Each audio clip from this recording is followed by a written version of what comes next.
주시기 바랍니다. 오늘 이 시간에 여러분과 함께 이 복된 부활절 예배를 드리면서 낙심을 딛고 이기려면 이라는 제목을 가지고 말씀을 나누기 원합니다. 이 바바라 존슨이라고 하는 자매인데 그분이 쓴 책 중에 자신이 가장 고통 중에 있다고 생각하는 이들에게 여러분 가운데 나는 가장 고통 중에 있다, 이런 생각을 가진 분들을 위해서 책을 썼는데 미국에서 50만 부 이상 팔린 베스트셀러입니다. 이 바바라 존스라고 하는 자매는 물론 유모 작가이기도 하지만 그가 처음부터 유모 작가가 된 것은 아니었고 신실한 크리스찬으로서 주님을 사랑했던 사람이고 남편과 4명의 아들을 둔 평범한 가정주부였습니다. 그런데 어느 날 이 부인이 이 자매가 뇌종양으로 이제 판단을 받고 나서 너무 마음이 괴로웠던 거예요. 참 왜 나에게 뇌에 종양이 생기게 했는가, 그런 마음을 갖고 있었는데 그 남편이 또 차를 타고 가다가 교통사고가 나서 이제 식물 인간이 되어버렸어요. 자기도 지금 뇌종양에 남편도 식물 인간이 된 상태 속에서 얼마나 힘들고 어렵겠어요. 그런데 그걸로만 끝난 것이 아니고 그 집에 4 자녀가 있었는데 첫째 아들도 이제 운전하고 나가다가 교통사고로 죽었어요.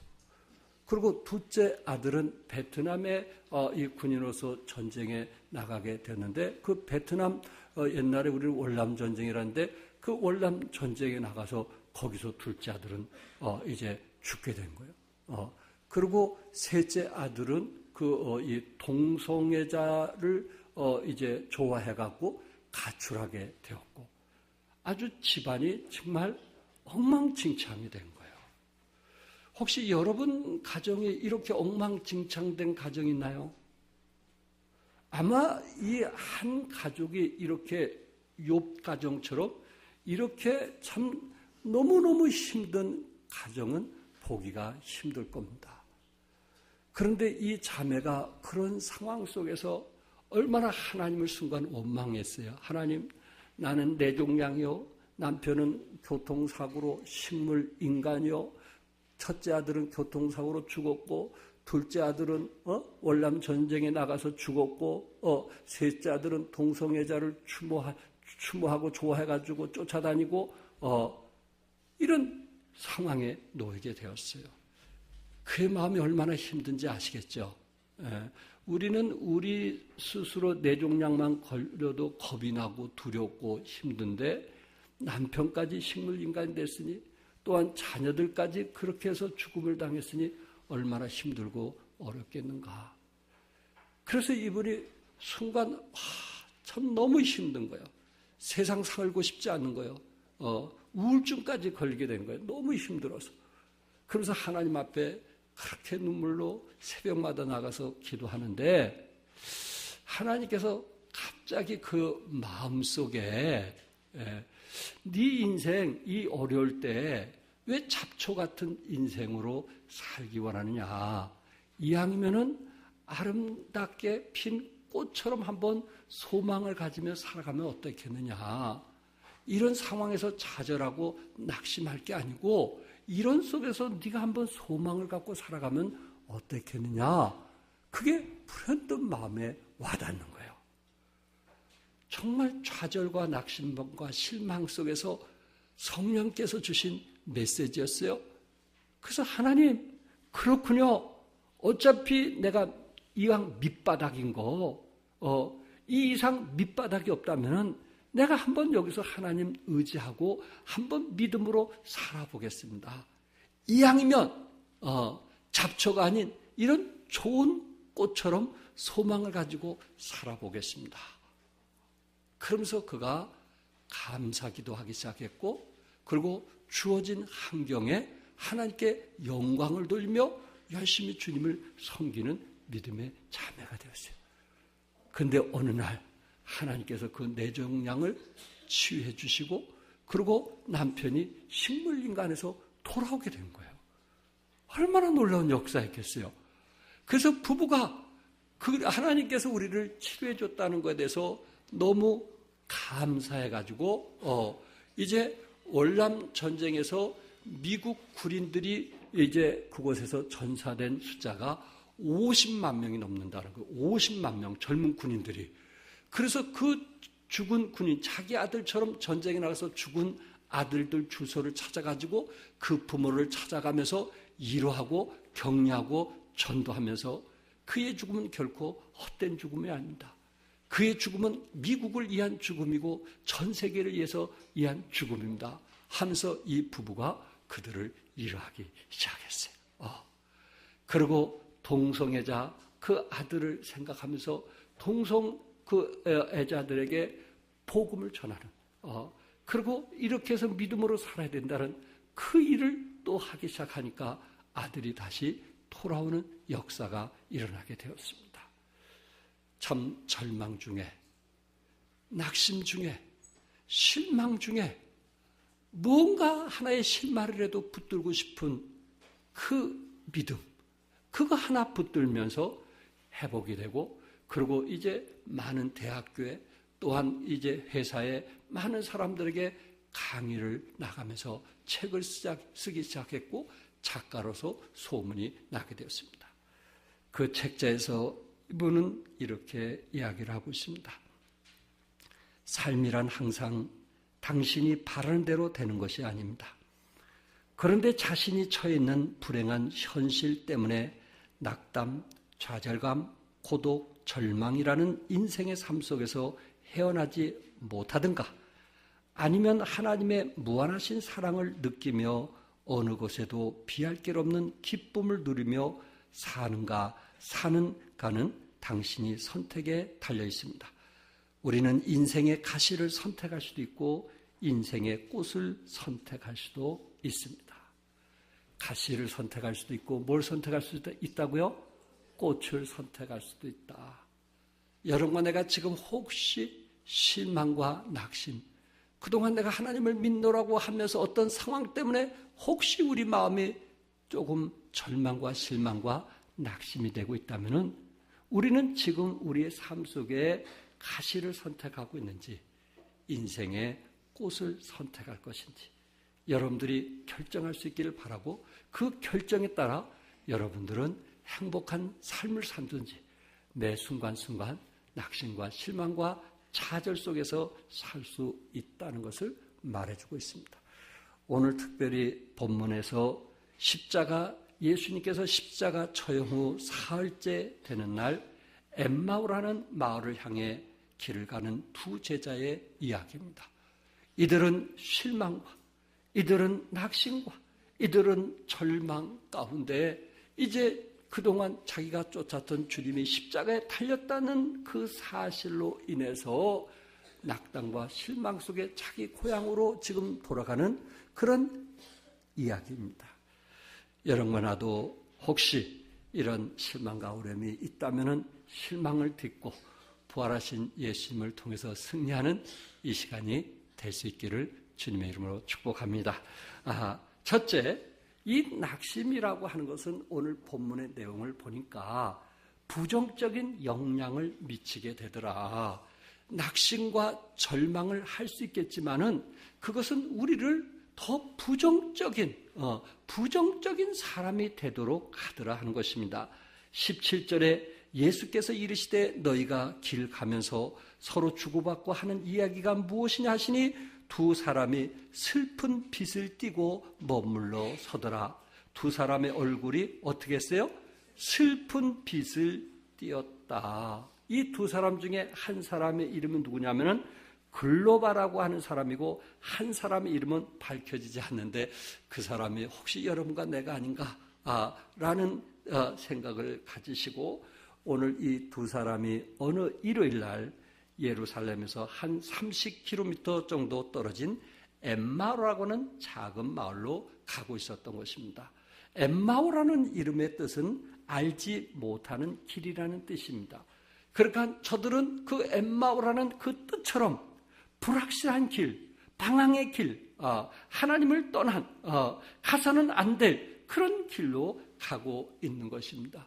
예루살렘은 하나님이 계신 곳인데 엠마오라는 길이라는 것은 알지 못하는 길, 낙심의 길, 철망의 길을 의미하고 있고 희망이 없고 그리고 방황하는 그런 길을 말하고 있습니다. 신앙의 방황은 좋은 교회를 만나면 끝이 나고 인생의 방황은 예수님을 만나면 끝이 나는데 여러분과 내가 얼마나 교회를 다녔느냐 보다도 얼마나 주님을 제대로 만나느냐에 따라서 우리의 신앙의 방황은 끝이 될 수가 있다는 것입니다. 저들은 슬픈 빛을 띠고 있었고 또 16절에 보니까 저희의 눈이 가리워져 그인 줄 알아보지 못하고는 그는 누굴까요? 부활하신 예수님을 알아보지 못했다. 뭐가 가려지니까? 눈이 가려지니까 너무 실망하고 낙심하니까 영적인 분별력마저도 잃게 되었고 저들은 땅의 것을 생각하다 보니까 위의 것을 생각할 수 없는 낙심과 실망은 우리의 비전을 흐리게 하고 낙심은 우리의 인생을 올바른 관점에서 보지 못하게 하는 우리가 가졌던 작은 꿈마저 잃게 하는 것을 보게 되는 것입니다. 우리들 가운데도 혹시 그런 사람이 없기를 바라지만은 이 시간에 정말 나오기 힘들 만큼 낙심과 실망에서 나오신 분이 있다면 그 낙심과 실망이 커서 하나님의 임재하심을 체험하지 못하게 될 것이고 성령의 민감한 인도하심을 느끼지 못할 수가 있다는 것입니다. 엠마오로 향하던 두 사람이 부활하신 예수님과 한참 동행하고 많은 대화를 나누면서도 부활하신 주님을 알지 못했던 것처럼 똑같은 메시지를 듣는 속에서도 부활의 능력이 나타나지 못하는 이유가 뭐냐면은 볼 수 있는 눈이 가려져 있기 때문에 그런데 볼 수 있는 그 눈이 가려진 이유가 뭐냐면은 우리 자신들이 너무 낙심과 실망, 이 세상에 대한 어떤 비관 이런 것들이 하나님의 말씀을 들어도 반응하지 못하는 경우들이 있더라 하는 것입니다. 여러분, 눈이 본다고 해서 다 보는 것이 아닙니다. 본다고 해서 다 사물을 제대로 이해하는 것은 아닙니다. 눈이 있다고 사람을 있는 그대로 다 식별해내는 것도 아닙니다. 인간의 눈은 때로 어떤 힘에 의해서 가려질 때가 있습니다. 봐도 모를 때가 있다는 것입니다. 때로 저는 어떤 분이 왜 목사님 지난번에 어디에서 만났는데 저를 모른 채 하세요? 그런 경우가 있습니다. 뭔가 어떤 것을 골몰하게 생각을 하다 보면 그 사람의 얼굴을 봤는데도 그 사람이 누군지 모르고 지나가는 제 모습을 볼 때가 있습니다. 이처럼 여러분과 내가 낙심과 실망과 그 절망감에 깊이 빠져 있을 때 부활하신 주님께서 우리에게 계속 말씀하시고 역사하시고 인도하심에도 불구하고 우리가 민감하게 반응하지 못할 때도 있더라 하는 말씀입니다. 절망하고 사는 사람들의 눈, 소망이 사라진 사람들의 눈동자, 이제 다 끝났다고 자포자기하고 있는 눈동자들을 한번 보시기 바랍니다. 그들의 눈에는 어두운 그림자가 드려져 있고 눈동자의 초점은 흐려져 있기 마련입니다. 절망 외에는 다른 것을 결코 보려고 하지를 않습니다. 그들의 영적인 분별력이 흐려지면 부활하신 주님을 알지 못하고 마는 것입니다.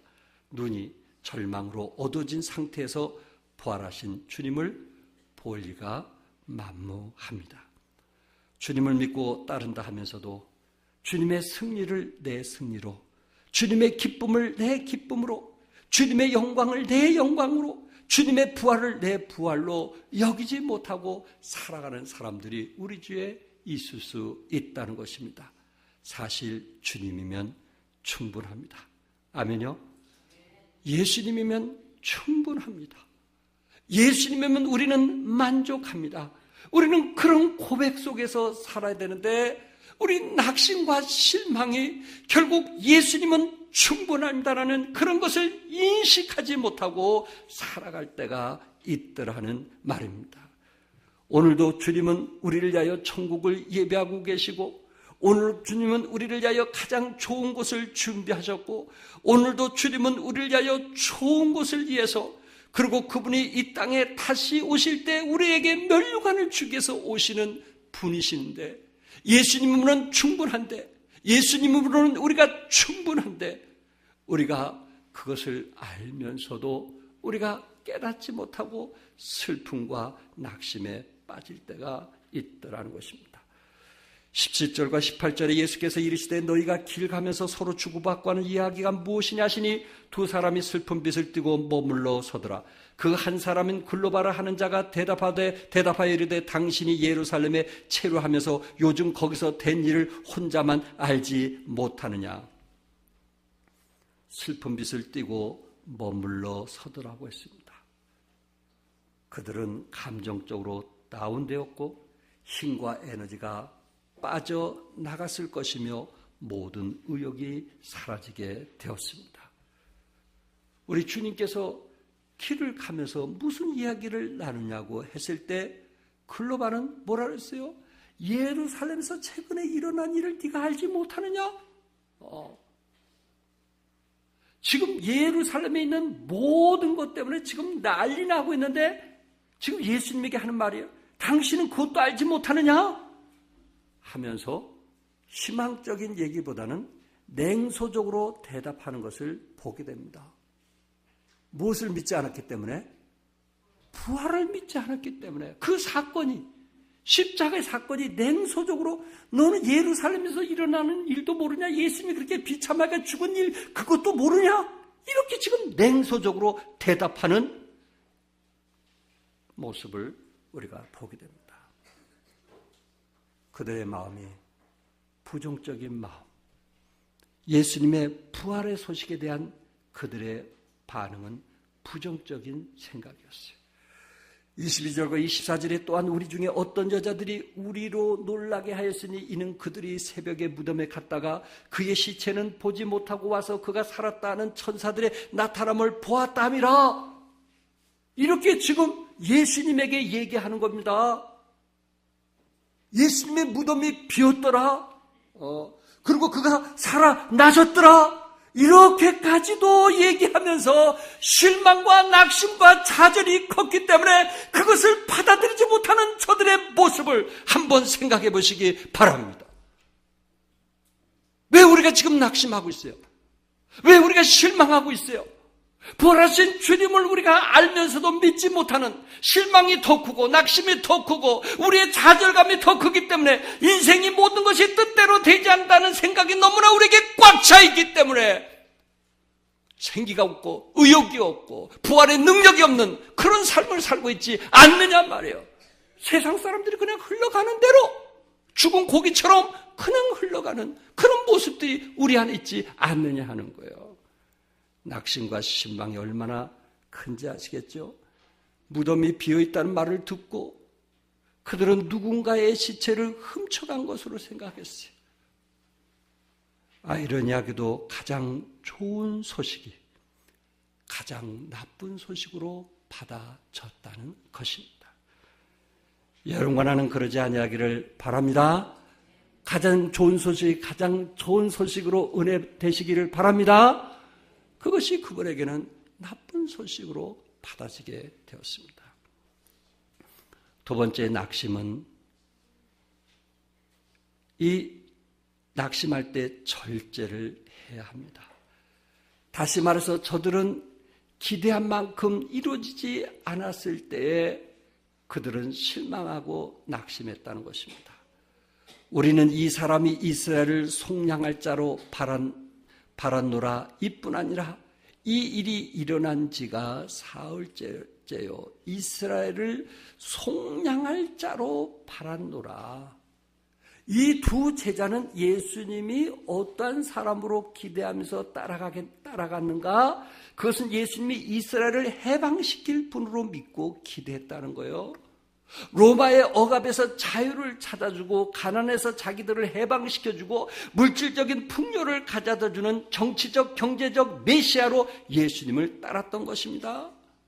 예수님은 로마로부터 자기들을 해방시켜 주기는커녕 손도 한번 써보지 못하고 로마 총독 빌라도의 손에 무력하게 죽어가는 모습을 보고 흉악한 죄인들이 당하는 그 수치로운 십자가의 형벌을 당함을 보고 이 무슨 패배이며 이 무슨 수치인가라는 생각을 가지면서 해방시켜주고 자기들의 팔자를 펴게 해줄 것이라고 믿고 따르는데 모든 기대가 산산조각이 났고 예수님은 그냥 죽어버린 이 사실로 인해서 두 제자는 실망하고 엠마오로 가게 된 것입니다.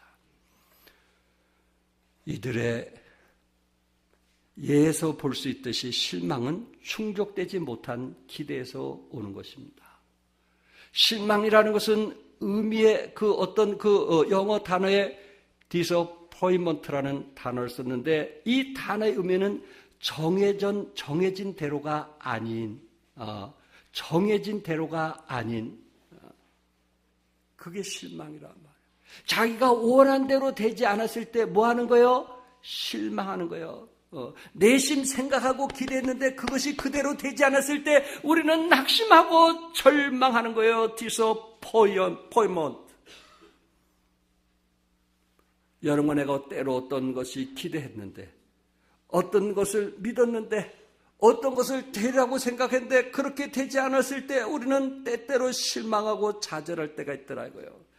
예수님을 믿으면 무병장수, 부귀영화를 누릴 것이라는 기대가 있었는데 이 기대도 되지 않았을 때 낙심하고 실망하는, 내가 그래도 주님을 위해서 이 정도 일을 했으면 주님께서 나에게 여기에 맞는 보답을 해줘야 되는데 내가 생각한 만큼 신앙생활한 만큼 보답되지 않았을 때 실망하고 좌절하고 모이기를 힘쓰지 않는 우리의 모습들을 때로 볼 수가 있더라 하는 얘기예요.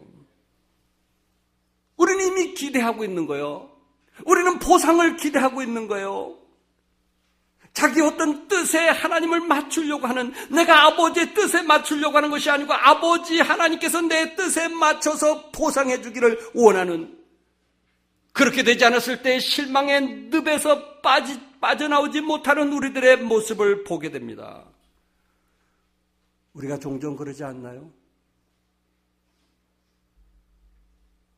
우리가 종종 그러지 않나요?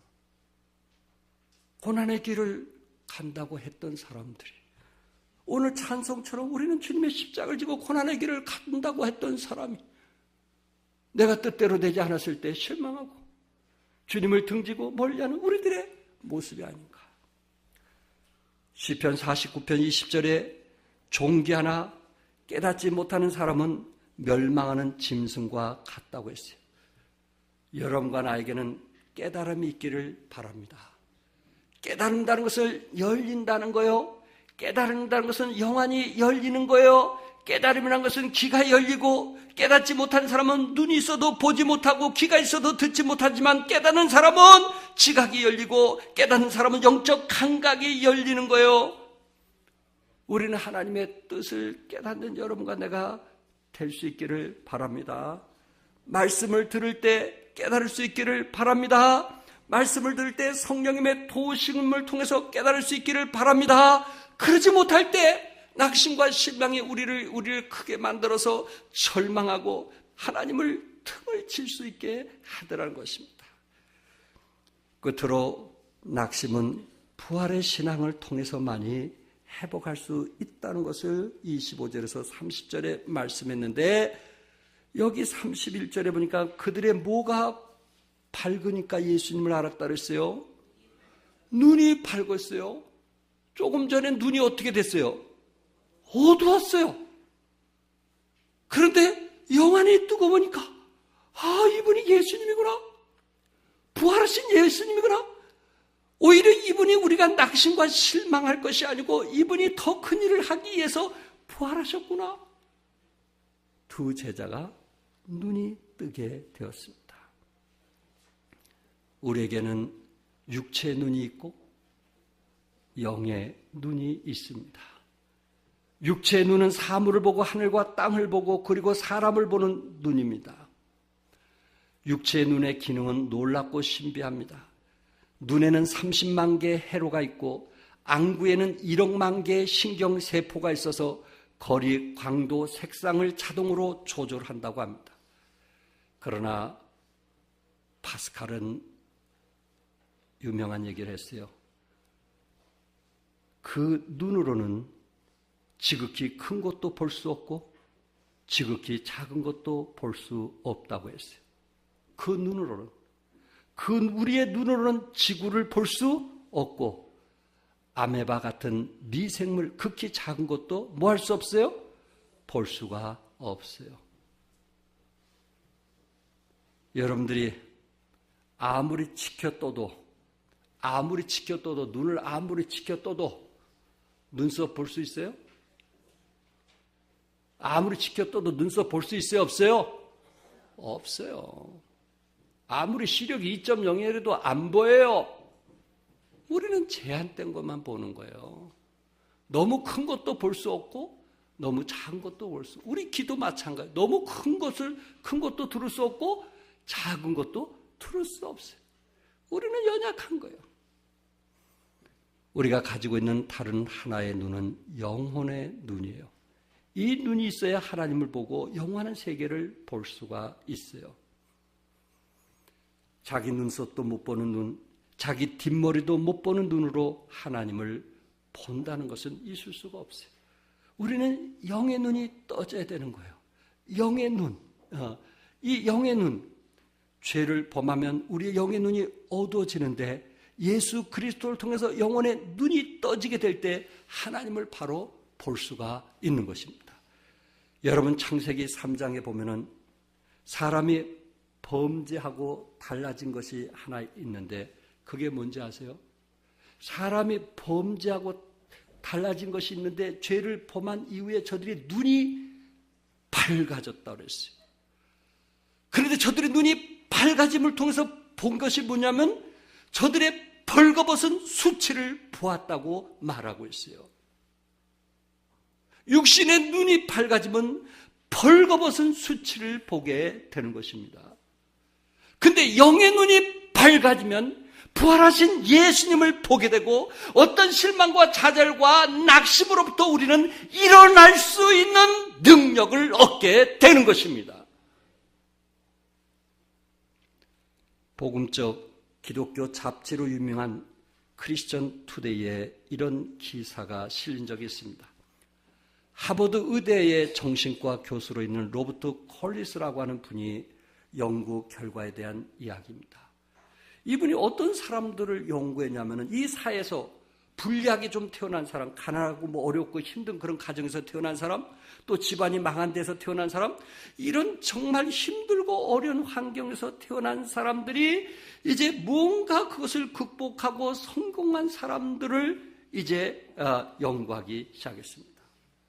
경제적으로, 환경적으로 열등한 상태에 있었지만은 결과는 좋은 조건과 환경에서 태어난 사람보다 더 성공한 것을 보았어요.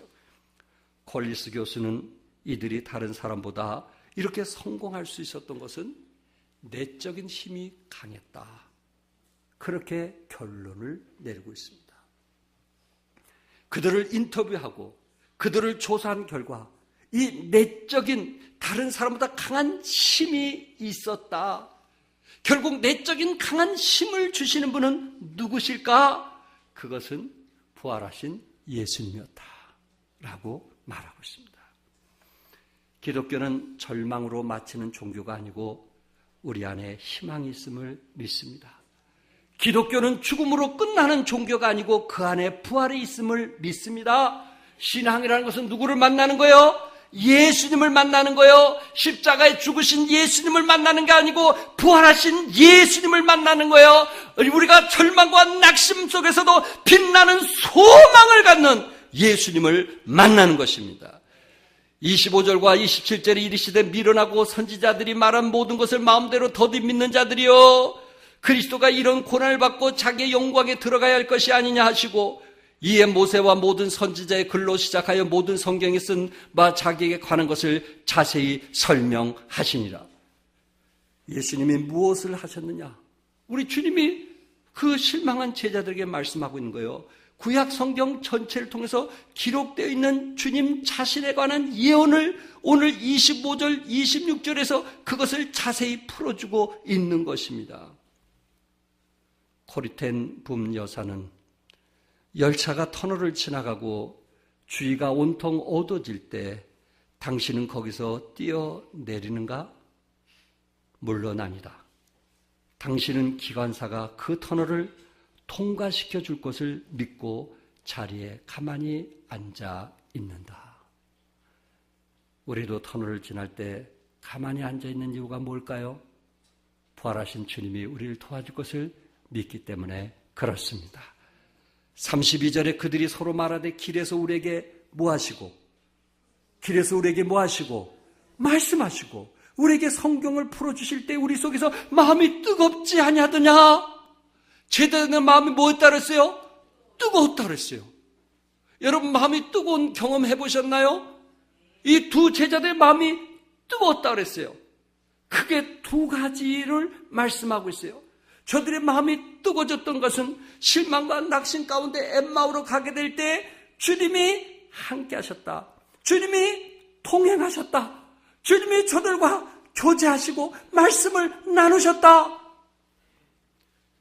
죽은 사람과 산 사람의 차이는 여러 가지 있을 수 있지만은 그 중에 가장 큰 특징은 몸에 열이 있고 없고의 차이입니다. 죽어가는 사람은 몸이 서서히 차가워지는 것입니다.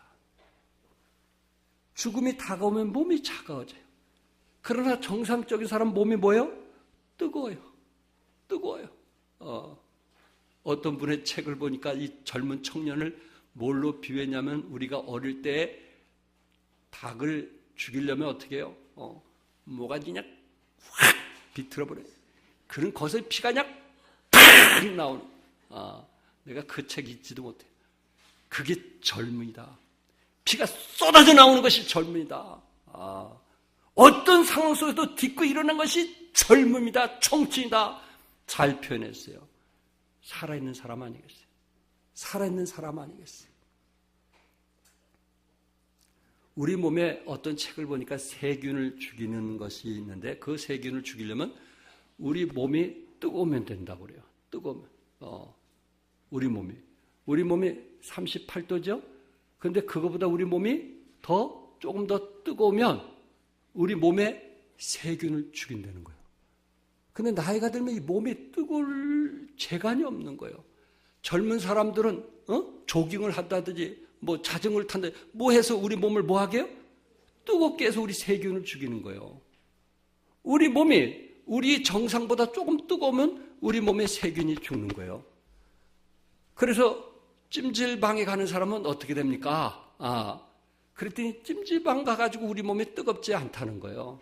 내적으로 뜨거워져야 되는데 겉으로 얼굴 붉게져서 이게 되는 게 아니라는 거예요. 우리 내적으로 뜨거워져야 된다는 거예요. 그래서 그분이 좋은 얘기 하더라고요.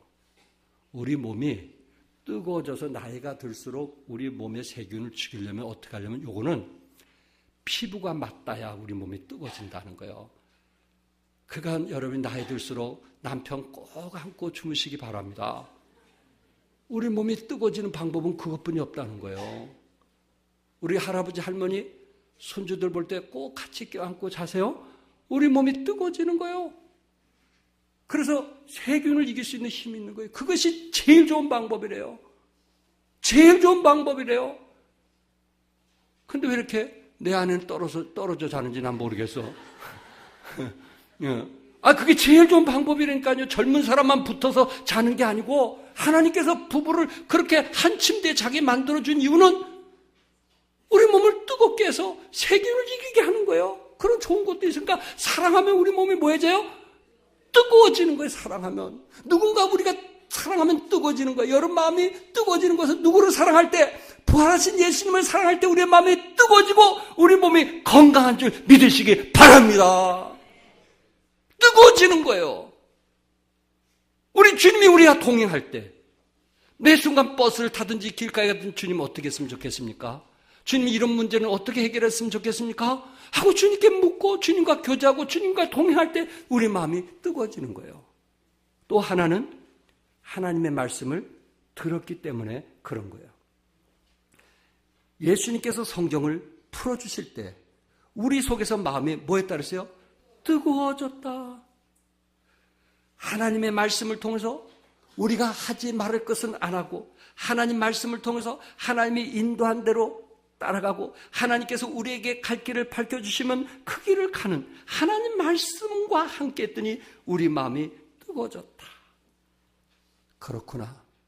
여러분과 나도 부활하신 예수님과 교제하게 될 때, 그리고 아침마다 경건의 시간을 가지고 말씀을 함께 갖게 될 때 우리의 마음이 뜨거워지라고 믿습니다. 부활하신 예수님을 만나는 것입니다. 1847년 영국 스코틀랜드에 있는 에덴버그 대학교의 한 의과대학 제임스 심프손이라는 교수가 있는데, 이 심프손이라는 교수가 클로로프름이라고 하는 약품을 발견하게 됐어요.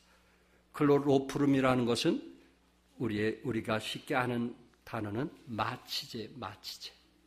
수술할 때 얼마나 고통스러운 것을 정말 그 고통을 없애주는 마취제, 그것을 발명한 사람입니다. 제자들이 교수에게 묻습니다. 교수님, 인생을 살아가면서 가장 큰 발견이 있다면 무엇이겠습니까? 교수가 마취제라고 할 거라고 생각하고 학생들은 질문했습니다. 그랬더니 교수가 창문을 쳐다본 후에 조금 생각한 후에 이렇게 얘기를 합니다. 내 인생에서 최고의 발견한 것은 부활하신 예수님입니다. 부활하신 예수님입니다. 마취제가 아니고 부활하신 예수님을 발견한 것이 인생의 최고의 행복입니다.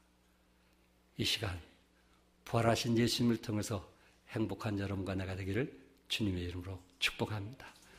기도하겠습니다.